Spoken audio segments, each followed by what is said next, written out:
अनादिकाल से इस दुनिया में एक डिबेट चल रहा है, संवाद चल रहा है। संवाद तो क्या, डिबेट ही है। डिबेट यह है कि आदमी का भाग्य प्रबल होता है या उसका कर्म प्रबल होता है। और जो कर्म को मानते हैं वो भाग्य को नहीं मानते, और जो भाग्य को मानते हैं वो कर्म को नहीं मानते। हमने इसके ऊपर काफ़ी अध्ययन किया और बहुत सारे लोगों को पढ़ा, बहुत सारे विद्वानों को पढ़ा, अनादिकाल से लेकर वर्तमान के। तो कन्फ्यूज़न बना रहा। हम नहीं कह सकते कि कर्म बड़ा है या भाग्य बड़ा है, लेकिन जो हमारा अपना दृष्टिकोण है उसके हिसाब से अगर भाग्य में कुछ लिखा भी है तो कर्म तो करना पड़ता है। कुछ लोग ऐसा बोलते हैं कर्म करा लेता है। अब करा लेता है, कौन कराता है? आई थिंक करना पड़ता है। और जो आदमी अपने कर्म को करता है तो भाग्य उसके साथ चल देता है। ऐसी कुंडली है मेरे पास, और ये कुंडली है आयुष्मान खुराना की। और इनसे जो मेरा पहले परिचय हुआ था मैं उसको बता दूं। 2007 में इन्होंने पहली नौकरी की बिग एफएम में 92.7 में, और उन्हीं दिनों बिग एफएम ने मुझे भी टाई अप किया और मैं सुबह 7 से 10 बजे तक उनके स्टूडियो में रहता था। तब मेरी इस नौजवान से मुलाकात हुई।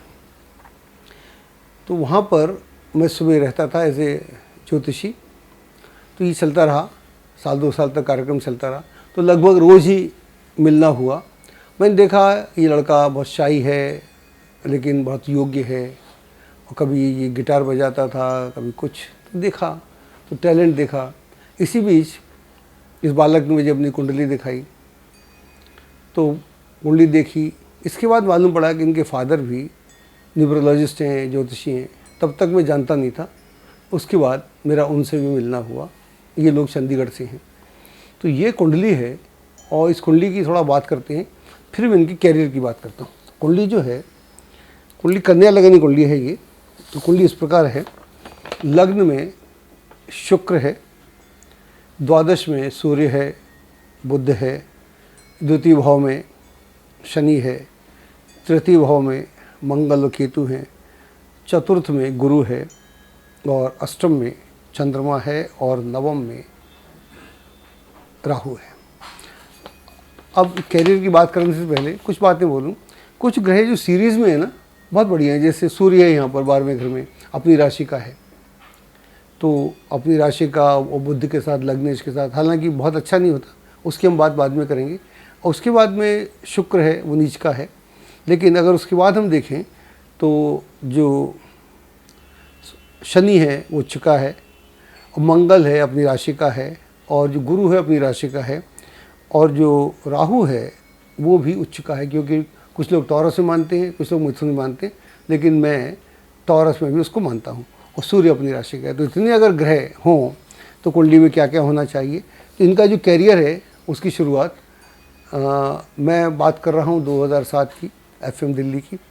और लेकिन इनका कैरियर, जैसी मेरी जानकारी है, 2004 में शुरू हुआ था। ये टीवी से इनका कैरियर शुरू हुआ, एमटीवी वगैरह में। इसमें इनको वहाँ पर कुछ अवार्ड भी मिले थे। यहाँ मेरे पर रिकॉर्ड है ये। एमटीवी में रॉडीज़ जो था उसमें 2004 में जो सेकंड सीज़न था उसके विनर रहे थे। और उसके बाद इनका जो डेब्यू हुआ वो 2012 में हुआ। वहाँ पर जो इनकी फिल्म आई थी विकी डोनर, वहाँ से इनका उत्थान हुआ, फिर चलता गया। और इनका जो है फॉर्ब मैगज़ीन में 100 लोगों में नाम आता है। इनको नेशनल अवार्ड भी मिला हुआ है, और 4 इनको फिल्म फेयर अवार्ड मिले हैं। और इनकी जो फिल्में हैं, हमारे जो ग्रह की स्थिति है, हम बोलते हैं कि एक ग्रह से कुंडली हम देखते हैं और एक ग्रह यहाँ पर कौन सा है। तो इस कुंडली में मैंने थोड़ा रिसर्च किया, तो मुझे थोड़ी सी दिक्कत हुई समझने की यहाँ पर कौन है। क्योंकि सूर्य हो नहीं सकता, क्योंकि बुध 12वें घर में चला गया। लग्नेश वाले है, नहीं हो सकता। शनि हो नहीं सकता। मंगल हो नहीं सकता, क्योंकि मंगल इस लग्न के लिए बहुत बढ़िया ग्रह नहीं है, हालांकि 3rd में अच्छा होता है। और गुरु हो नहीं सकता, क्योंकि गुरु भी बाधक है। और चंद्रमा हो नहीं सकता, क्योंकि चंद्रमा अष्टम भाव में। तो मैंने काफ़ी इस पर माथापच्ची की। तो मेरी समझ में जो आया, जो ग्रह है वो है शुक्र। ये बड़े ताज्जुब की बात है, जनरली नीच ग्रह एक ग्रह नहीं हो सकता जो आदमी का उत्थान करे, लेकिन यहाँ पर जो है शुक्र है, और शुक्र जो है वो चंद्रमा के नक्षत्र में बैठा हुआ है, और चंद्रमा अष्टम भाव में बैठा हुआ है केतु के नक्षत्र में, और केतु बैठा हुआ है शनि के नक्षत्र में, और शनि स्वाति के, इस तरह से। तो लेकिन ये जो है, क्योंकि शुक्र जो है वो बैठा हुआ है चंद्रमा के नक्षत्र में, और चंद्रमा बैठा हुआ है अष्टम भाव में, और उसकी दशा शुरू हुई 2012 से, और 2012 से ही इनका कैरियर शुरू होता है कायदे से, फिल्मी कैरियर। उसके बाद में विकी डोनर आई, फिर दम लगा के हाइशा आई, और धर्मा प्रोडक्शन की 3-4 फिल्में आई जो नहीं चली। इसके बाद में और भी इनकी अच्छी अच्छी फिल्में आई, और उसमें था, एक नाम पढ़ देते हैं, बरेली की बर्फ़ी कॉमेडियन फिल्म थी, शुभ मंगल, और फिर बधाई हो, आंधियाँ, और बाला, और ड्रीम गर्ल। तो ये जो फिल्में हैं, इसमें मैंने शुक्र को क्यों माना, क्योंकि he is a very versatile person. ये गाना भी गाते हैं, इनके गाने को भी अवार्ड मिला हुआ है। पहली फिल्म में इनको अवार्ड मिला था बेस्ट सिंगर का, बेस्ट एक्टर के, उसको क्रिटिक के अवार्ड ले चुके हैं। तो शुक्र का जो बंदा होता है, व्यक्ति होता है, शुक्र के बंदे में जो इंटरेस्ट होता है उसका इंटरेस्ट सेलुलर वर्ड से होता है, फिल्मी वर्ड से होता है, बोलने चालने से होता है। और उसके आसपास जो ग्रह हैं, शुक्र यहाँ पर अगर हम देखें तो 9th का भी लॉर्ड है और 2nd का भी लॉर्ड है। 9th में जो है राहु बैठा हुआ है उच्च का, उसको मंगल दिखता है, तो राहु यहाँ पर बलवान है, राहु को कमज़ोर नहीं मान सकती। और यहाँ पर जो दूसरी शुक्र की जो राशि है वो है तुला, उसमें उच्च का शनि बैठा हुआ है, तो उसमें भी पूरी ताकत है। तो जब इस बालक को उसकी दशा आती है चंद्रमा की 2012 से जो चल रही है 22 तक चलेगी, इसी में ये इंटरनेशनल हो जाते हैं और इनको बहुत सफलता मिलती है। जो इनके रोल्स हैं उनको देखना पड़ेगा। अब ये सारे रोल्स शुक्र के रोल हैं, अगर आप गौर फरमाएं, जिसमें इनको तरक्की मिली। जैसे विकी डोनर था तो उसमें स्पर्म डोनर है ये, तो ये कार्य सीधा सीधा शुक्र से, जो लोग ज्योतिष समझते हैं वो समझ जाएंगे। एक ड्रीम गर्ल थी, उसमें ये क्रॉस जेंडर के रूप में लड़की की आवाज़ में बात करती, तो वो अगेन वो फिल्म बड़ी हिट हो जाती है। जो बधाई हो वो थी, और एक और थी। तो ये जो फिल्में हैं इसमें जो इनके जितने रोल हैं ये नॉन ट्रेडिशनल हैं, ऐसे रोल्स जनरली नहीं होते, और ये रोल्स को ये बहुत बढ़िया से कर लेती है कि वनरेबिलिटी दिखती है। और सारे जो कार्य हैं ना शुक्र का जो दूसरा क्षेत्र होता है वो होता है ब्यूटी। तो एक रोल में ये बाला है, बाला में बाल नहीं है, और बाल नहीं है तो बाल लगाते हैं। उसमें वो फिल्म मैंने देखी थी तो बहुत उसमें अजीब व गरीब की कॉमेडी थी, उसमें ना चाहते हुए आपको हंसना पड़ता है। इन सारी फिल्मों ने बहुत अच्छा काम किया और बहुत सफलता प्राप्त हुई। तो शुक्र जो है वो इनका यहाँ पर बड़ा महत्वपूर्ण ग्रह है, नीच का होते हुए, लेकिन नमाज में जाके शुक्र की स्थिति बड़ी अच्छी हो जाती। वहाँ पर वो अगेन कर्क नमाज में चला गया, और जब चंद्रमा की दशा आती वहाँ से इनका उत्थान होता है। इसलिए मुझे ये बात समझने में देरी लगी। वहाँ शुक्र जो है कर्क राशि में है, और उसको मंगल दिखता है 7th में एक्सॉल्टेड मंगल होके।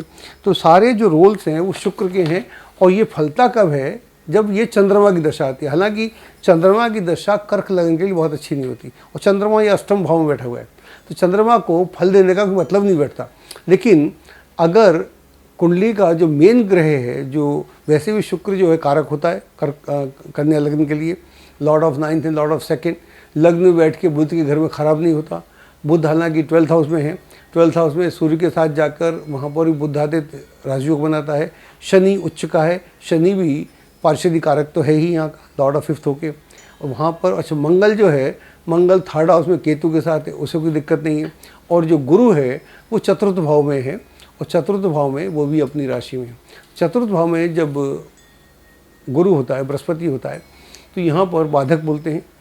तो बता रहे थे कभी कि इनकी पत्नी को ब्रेस्ट कैंसर हो गया था, उनका इलाज हुआ, अब वो ठीक है।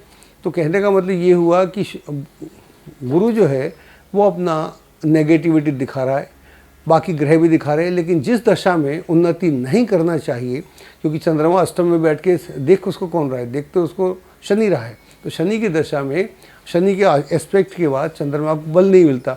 लेकिन यह एक बात जानना पड़ेगी, जब भी कोई बाधक ग्रह हो और वो अष्टम में बैठ जाए या द्वादश में चला है या छठे घर में चला है तो खराब नहीं होता। ये हमारे अनुभव की बात है। किताबों में क्या लिखा है ये अलग मसला है, हमारे जो अनुभव में है, क्योंकि वो बाधक होने से, अष्टम में होने से वो बाकी संकट तो देता है। संकट क्या दिए, एक ऑर्डिनरी परिवार में पैदा हुए, वहाँ से तरक्की करते हुए आगे बढ़े।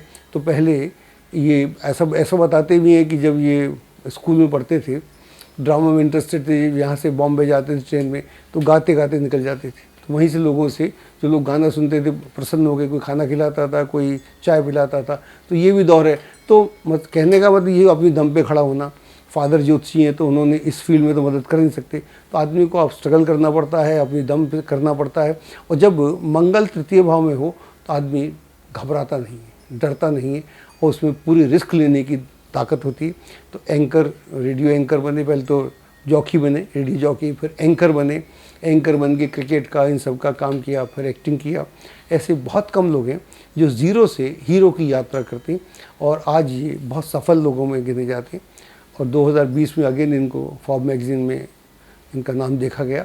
और जब मंगल की दशा आएगी अभी 2022 में, तो मेरे को लगता है बहुत अच्छी दशा होगी, और राहु भी बहुत अच्छी दशा होगी। And I wish him very good luck, and he is a very nice boy, and God bless you. Astrology की सटीक जानकारी के लिए विश्वविख्यात एस्ट्रोलॉजर अजय भांबी के YouTube चैनल ABC चैनल को सब्सक्राइब, लाइक और शेयर करें।